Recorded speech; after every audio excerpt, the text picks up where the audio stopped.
Day 3, it is the cleanup of the clubs. This is Golf Club Basics number 3 and our final part. There's a lot going on. You're going to want to stay in tune and watch this.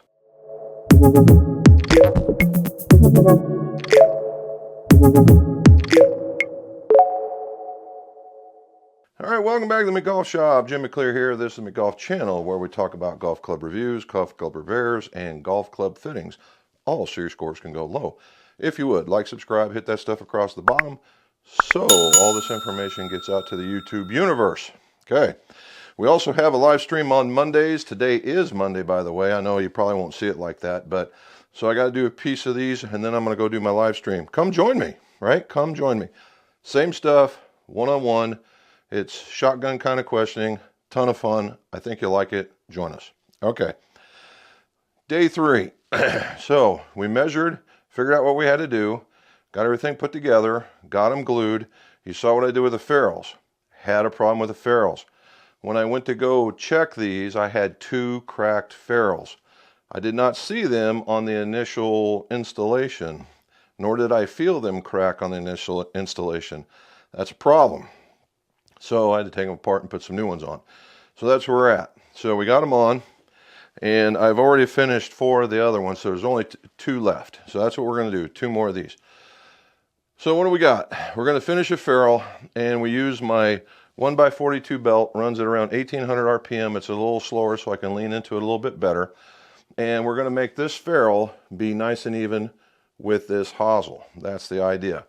All right, now a lot of club fitters will go around. This is a test of your capabilities right here. As small and as simple as this is the test. All right, now once we do that, we got to finish it. So let's do these 2 really quick because it won't take a lot because there's not a lot to remove, and we'll talk about the finishing.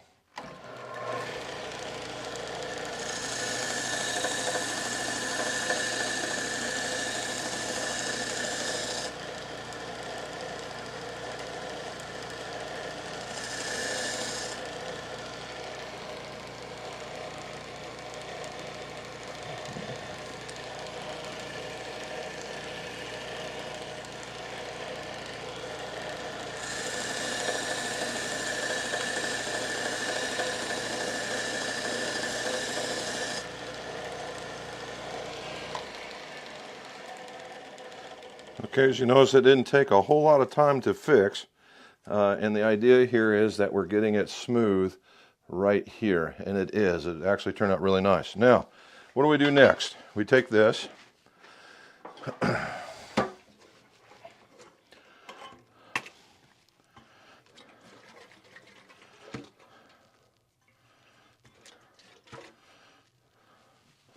we take a towel, paper towels that are wetted with acetone. And now what we're going to do is go 90 degrees to the way that we are finishing it. Now when you do this, this is an opportunity to inventory your ferrule to make sure it's seated properly, all the edges are nice and smooth, and the fact that you're going to make it nice and shiny. Now in this particular case, it's not always the same, but sometimes you can remove a lot, which that's a lot, but it makes them nice and shiny. Okay. So the next piece, and we'll move on to these guys because we need to. I want to let those dry for a bit. And then we're going to go to the buffing wheel. Now the buffing wheel is nothing more than it's an 8-inch wheel, several of them put together. I'm getting ready to put a new one on, as you guys can see. And if you want to see the differences, if this is the middle, there's at least a 1/2 inch gone already. So I've used it for a while. So now let's get this going. All right, what we're going to do is we're going to run it around here and polish up the ferrule. When I'm done with it, it goes over here.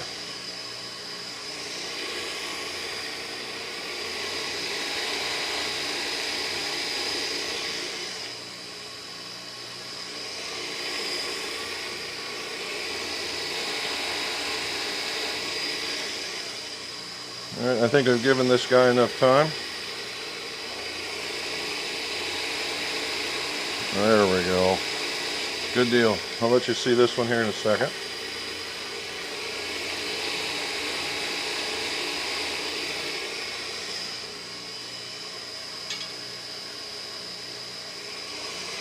And last one.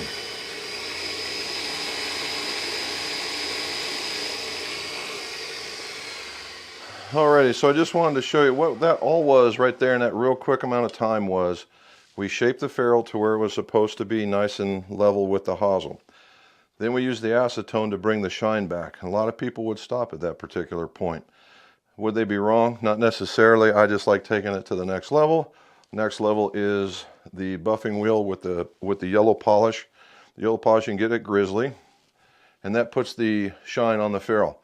Now what you're doing is you're taking material off this way, you're shining it this way, and then you're taking material and then you're shining it that way, so that we get all the things taken together. So, alrighty.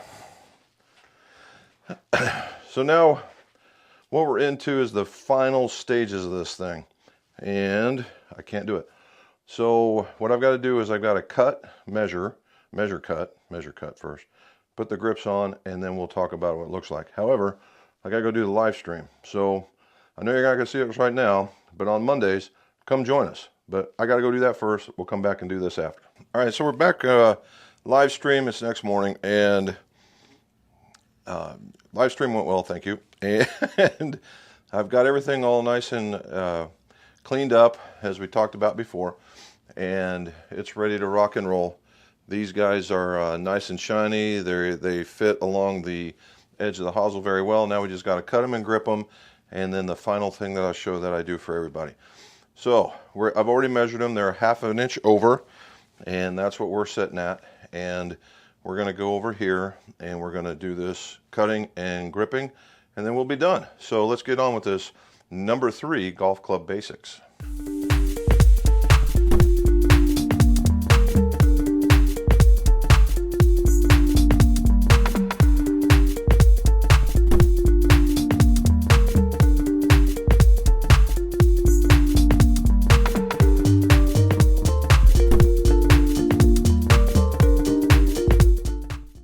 Alright, on to the next to last step, and it's putting on the grip. Now the deal here is this is the MCC black and white. It's a standard grip, and the golfer wants it to be an MCC 4. Well, the MCC 4 Plus means that this section is bigger so that this taper is gone. So there's no more taper. The 4 Plus normally stands for the idea that you're going to have 4 wraps of tape. But it doesn't take it, it assumes a level of taper here. However, what we're going to do, and we're going to mark it from where you see this line right here, and we're going to put another line right there so that we know that the tape will never go over it. So what we're going to do is we're going to use build-up tape. And the build-up tape is just ever so slightly bigger than the hand, 4 to 6 inches, and want to go down in the normal way of putting tape on. Another one will be opposite of that, and if it gets a little long, you can always cut it. Is it going to hurt anything? Not really, but if we want to be precise, let's do it the right way. There we go, and get it on there. Make sure we don't have any wrinkles, right? And then we put the tape on the regular way. And if you can see, there's no taper here now. It's nice and straight. And that's what we're looking for when we put the grip on. So we'll do it one more time. Okay, we use the butt cap lines and the tip lines. There's our mark. I'll link the tape.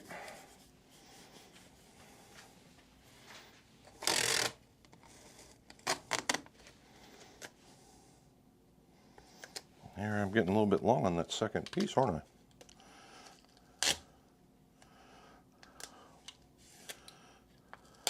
I? I suppose I could just use some scissors, but this works too.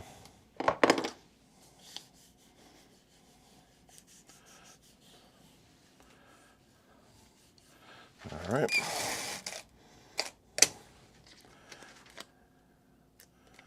And there we go. Pull it nice and tight. You can see where the build-up tape's in there a little bit more. Now, how do I get away with 2? My build-up tape is thicker than normal double-ended tape, and that's the reason why I can use 2. Golf Pride is like the #1 grip out there. We all know that. And they're very, very consistent. So I've already weighed the grips, and they're within 1 gram from the lightest to the heaviest, which is going to have 0 impact on swing weight, feel, or any of that other stuff. So they've always been very, very consistent in that nature, but I measure them anyway just in case we get an outlier. So far, so good. Alrighty, here we go. This is the pitching wedge. Okay, so this one's the light one. All right, I'm starting with the heaviest one because this is the heaviest one in the bunch here. Not that it's going to matter too much, but hey, if you're going to do it right. I put enough solvent in here to just get the inside coated very, very well. You can never go wrong by adding enough or a little bit more. As you get better, you won't need that much. There we go. All right, when you put it on, I keep my finger over the weep hole so that it creates a bit of a pressure in there so it's easier to slide on. The top lines line up to the bottom of the club. Tap it down. Get another piece of paper towel, just dip it in there and wipe it down, and all I'm doing is taking off excess dirt that might be there so it's a cleaner club. As you can see, I'm doing that. All right, let's do one more. Next tallest club, next heaviest grip. Get it nice and distributed. You want to make sure that this tape has enough solvent on it so it'll slide well. Put the finger over the weep hole and push with both hands. It breaks the tape barrier here. Make sure it's lined up. Tap it down. Make sure it looks good to you at address. And wipe it down. All right, now the secret here is by the time I get done with this one, I get to the very end, this one will be dry, so it'll be kind of cool. So let me finish these up, and then we'll show you the final product. All right, here we are on the last bit of this on Club Basics 3, and the last step here at McGolf is a coat of wax that goes onto the club. Why a coat of wax? Well, a coat of wax, just like on your car, is a bit of a protectant, at least for a while, right? And unless you're putting a ceramic coating on, it's going to wear off. However, it makes the club a little shiny, you get a little bit more protection, it slides in and out of the bag, that kind of stuff. Now what I won't do, and I typically do not do, is I won't put it on the face. There's rules against putting stuff on the face, so I'll make the back end look nice, give you some some bag bling, so to speak, and there we are. And we go through it like that. Now, like anything else, you start at one end, you work to the other, and you work your way back. So that's what we're doing now.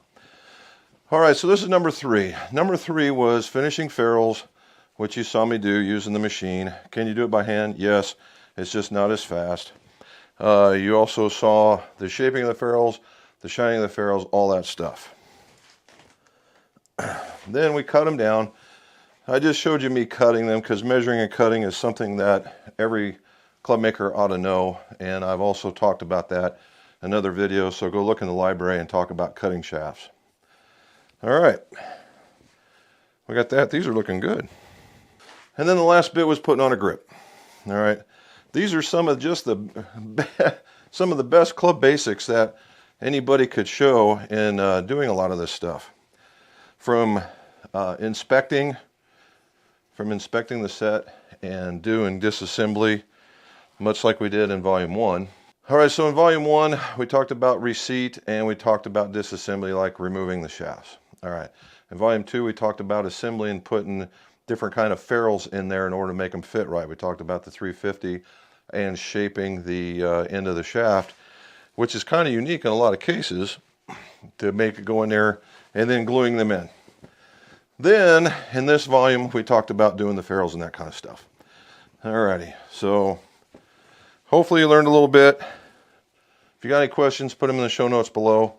Keep watching us on the live streams, or join us on the live streams. Like and subscribe this, tell your friends, and as always, let's see your scores go low.